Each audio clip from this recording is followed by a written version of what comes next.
question comes up a lot in my coaching is,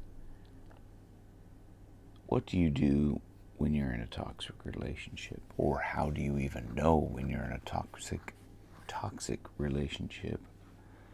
But primarily, what do you do? That's really key, because you can't change the other person.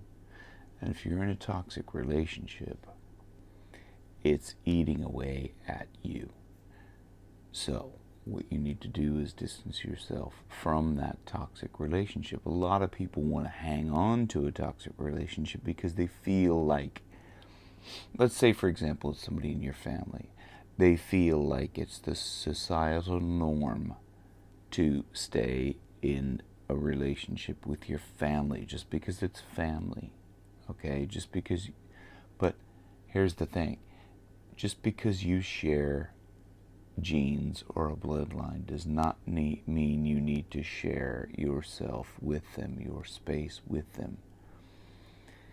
And it's okay to detach yourself from them.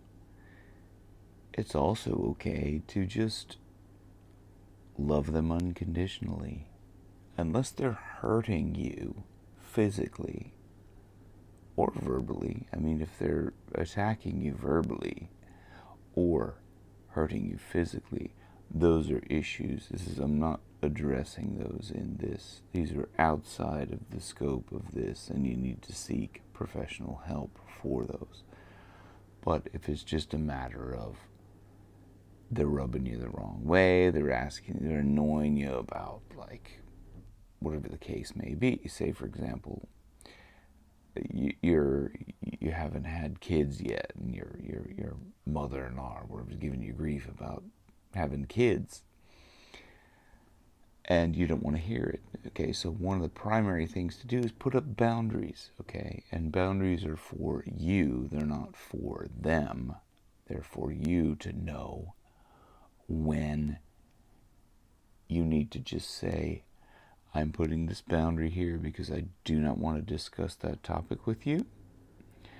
And if you choose to keep going back to that topic, I'm either going to walk out the door or you're going to have to leave or whatever. But you have to stick to that boundary.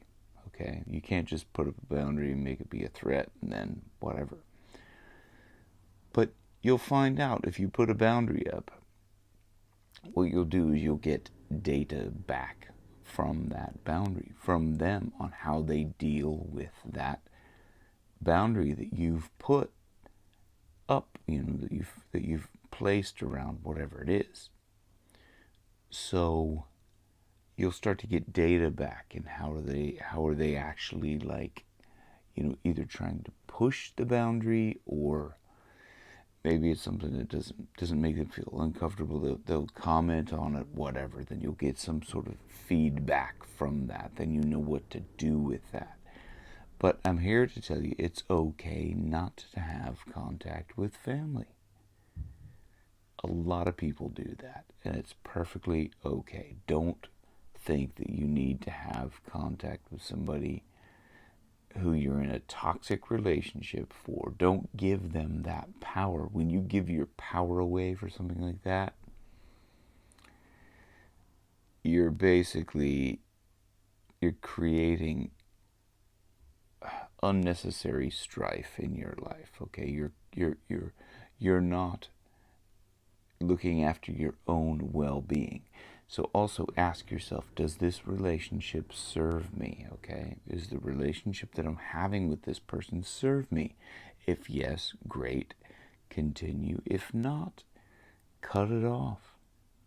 As they say, cut bait and roll on with your life, because you get one life, right? And it's yours to live, yours to choose who is in it and who's not in it. Okay, so consider all that.